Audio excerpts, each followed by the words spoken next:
তারা কখনোই আর নিজেদেরকে তাবলিগি বলে পরিচয় দিতে পারে না। কাকরাইল মার্কাজে তাদের কোন রকমের কার্যক্রম চালাতে দেওয়া হবে না। তারা বিগত 17 তারিখ দিবাগত গভীর রাতে নামাজরত এবং নিরীহ নিরস্ত্র মানুষের উপরে যে হত্যাযজ্ঞ চালিয়েছে, তারা কখনোই আর নিজেদেরকে তাবলিগি বলে পরিচয় দিতে পারে না। তারা অবশ্যই সরকারের কাছেও প্রমাণিত হয়েছে। আমি মনে করি আমাদের সাংবাদিক বন্ধুগণ আপনাদের কাছেও প্রমাণিত হয়েছে তারা সন্ত্রাসী বাহিনী। সুতরাং সন্ত্রাসী বাহিনীদের কোন কার্যক্রম তাবলীগের নামে কাকরাইল মার্কাজ সহ বিশ্ব ইজতেমার মাঠ সহ কোথাও তাদের কোনো কার্যক্রম চলতে দেওয়া যাবে না। প্রিয় সাংবাদিক বন্ধুগণ,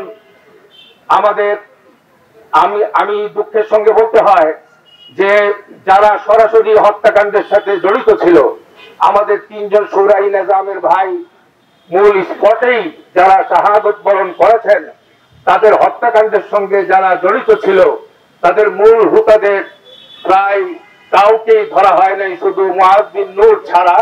সেজন্য আমাদের যে দাবি, মূল দাবি 1 নম্বরে প্রত্যেকটা হত্যাকাণ্ডের সাথে জড়িত মূল হুতাদেরকে আগামী 24 ঘন্টার মধ্যে গ্রেফতার করে আইনের আওতায় আনতে হবে।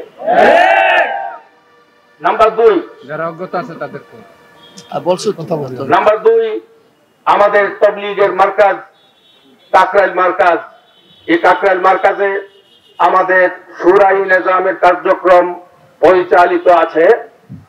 আগামী দিনগুলোতেও আজকের এই সংবাদ সম্মেলন থেকে আমরা জানাচ্ছি সাতপন্থীদের কোন কার্যক্রম তাবলীগের বিশ্ববিখ্যাত মার্কাজ কাকরাইল মার্কাজে তাদের কোন রকমের কার্যক্রম চালাতে দেওয়া হবে না।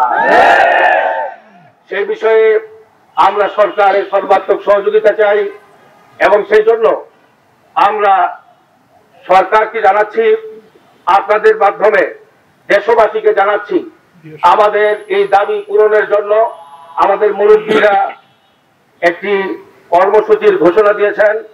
আগামী বৃহস্পতিবার সকাল 9টা থেকে অনির্দিষ্ট সময়ের জন্য কাকরাইল এবং কাকরাইলের আশপাশের এলাকা জুড়ে অবস্থান কর্মসূচি ঘোষণা করেছেন।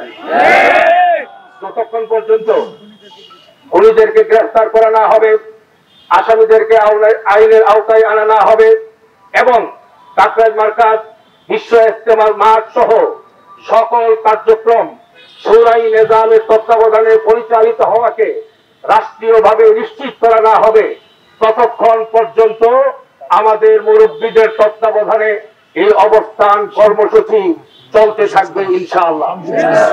তবে আমাদের এই অবস্থান কর্মসূচি অবশ্যই শান্তিপূর্ণ হবে এবং রাস্তা বন্ধ হবে না, জনদুর্ভোগের কোনো কারণ হবে না, যাতে করে শান্তিপূর্ণ উপায়ে আমাদের সকল দাবিগুলো আদায় হয়।